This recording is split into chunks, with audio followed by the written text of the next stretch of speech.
Rich people, they don't pay for knowledge, they pay for execution. What do I mean by that? I mean that we've been driving as tradespeople for 2 hours, yeah, in the car, well, not in the car, in the van, but driving just to get a seal for someone's shower. And you're saying, but why can't you just get it from anywhere? Well, let's say that the thickness of the glass in the shower is 10 mil, right? So it's thicker than this. We're looking at 12 and above. So that is now counted as luxury thickness when it comes to a bathroom. The average person isn't knowing this because they don't know. They have no Scooby about this. But it is. And what it is that even coming back from that job, knowingly that you've took 2 hours to drive there, to come 2 hours to drive back, if you tell that person, I've drove this far to get this thing, they're going to look at you with the goo-goo gago eyes, like one eye that way, another eye that way. And have you looking about, thinking that, do you know what you just said? Because the bottom line is they don't care. They don't care how far you had to go to get it done, because they're not paying you for your experience. They're paying you to just get it done. And this is part of my series where I speak about working for multimillionaires and what it's like, because I've been doing it for a period of time, so I've got some experience. I like to talk about it. I like to let people know what you got to do, that one extra, that little bit extra, to be able to secure these type of clients and customers. So a 4-hour drive for one single part, which it might be a shower which they're not even going to use today because they've got 10 showers in that same property.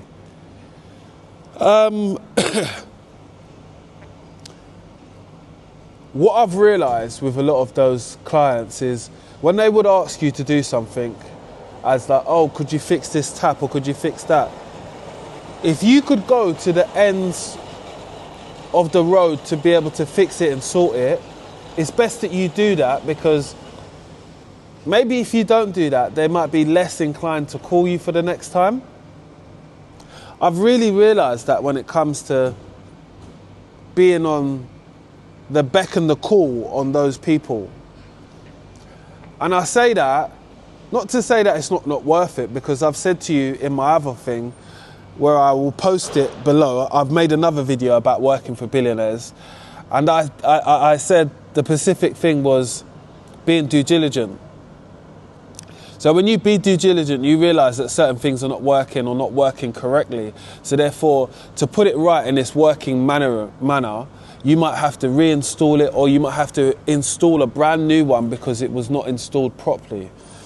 Again, this starts to be a little bit finicky and stuff, because you start to like saying, oh, is anybody really going to notice that the sill on the bathroom shower door is wearing a little bit? They are going to notice, because there's someone who walks around with a fine-tooth comb looking at stuff what you've done, or looking at stuff before they start to pay you. It's weird, but like the industry what I've been in has been full of that, because people scrutinise people, what they do, because they want to, sometimes they want to picket it, sometimes they don't want to pay you the full amount, what it is, because they feel as if you've cut a corner somewhere. You've just got to prove to yourself that you've not done that. And by not doing that, that means like just doing a good job through and through. So when it came back to going back to the property to be able to fit this sill which we've got for the shower, I think that was the first time I had a little look around, and my uncle was like, do you know why we do this for this person? And I'm like, why? Because you like him or something? He's one of your mates at golf or something? And he's like, no. Because he's minted. He's minted and we need to be minted. I said, I'm with you. I'm with you. He goes to me, go and look in that bathroom down the hallway. So I went down the hallway, went to look at the bath. And it's a mirrored room. I can only tell you about this because can't take pictures of it, people's houses. There's 18 carat wash hand basin inside there, and there's taps what are 18 carat on them, and a toilet as well. I come out there and I just nod my head. I said, I respect it. I understand what's going on here. We're doing work for some of the big people. I get it. And it just made me think to myself, you know, like, this is where I wanted to be, like in respect of who I'm doing work for. It might be tedious at some points. There might be some things you think, oh, bloody hell, I could do with not driving that far to go and get this thing or to get that thing. But you know what? It's part of the job. It's part of the job by going that bit further. We all started doing it when we used to go to places like Screwfix just to fix something. So you'd go and get 2 parts, or you'd go and get a part, or you'd go to a Pacific plumbing shop. This is like that times 10, if you get what I mean. But as long as you've got the original parts and stuff like that, it's always a go, man. But doing this type of work, everyone should know within this industry, we struggle with materials and making sure that things are delivered and stuff like that. That's a big drag on this industry. You know, like we could order everything in, but it won't be there on time. And the thing about it is the client wants it there for a certain time. They asked you specifically before, could you do it for this time? Well, we could do it if we went. Oh, I'd appreciate if you'd done that, and I'll match the difference, whatever it is for the day. Once they tell you that, it sounds like an easy day what you're going to have. Well, I'm just going to do this one thing for today, and then that's it, because I'm going to bill for that for today. I had another incident where I was had to go and check a property, like do like this inventory check of a property. I think they have like 8 or 9 bathrooms there. Took me 4 hours to do.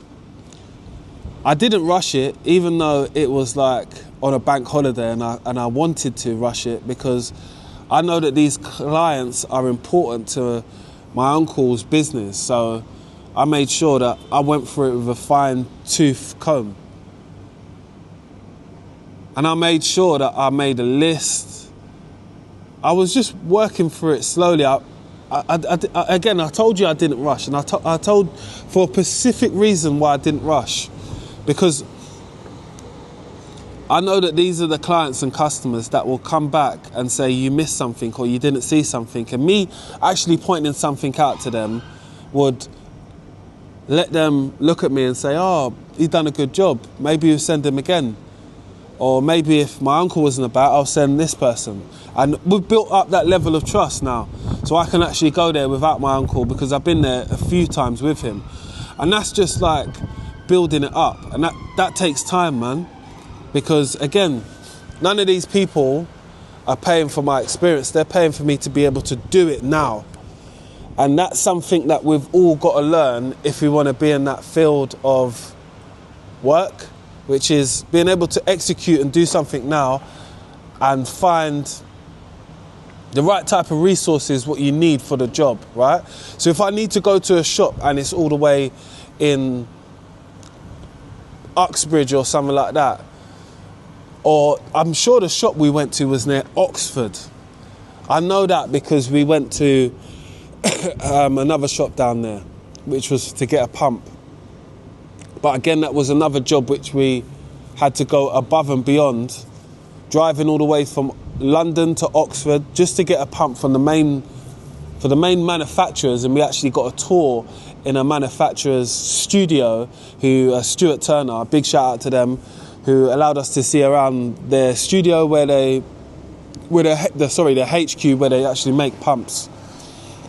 And we got an insight on how some of the pumps work. Like this magnetic flow.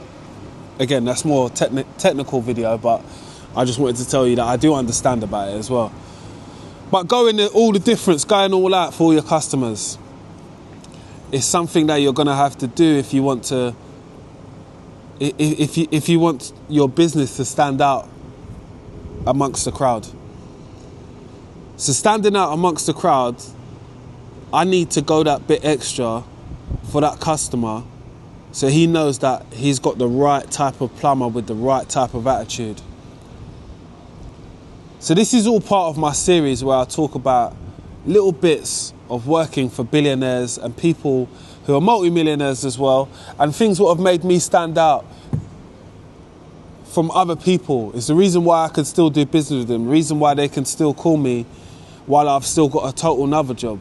But they know that I'll be the person to show up and do it because of my word, because of my attitude, and because of just the little lessons what I've learned from others. And if you're learning any lessons from any of these things, make sure you subscribe, like and share, and drop a little comment. Say it was helpful. Say if you learned something through this. But the process must be documented, and you must subscribe. And I am Mr. London Plumber, so let's get it.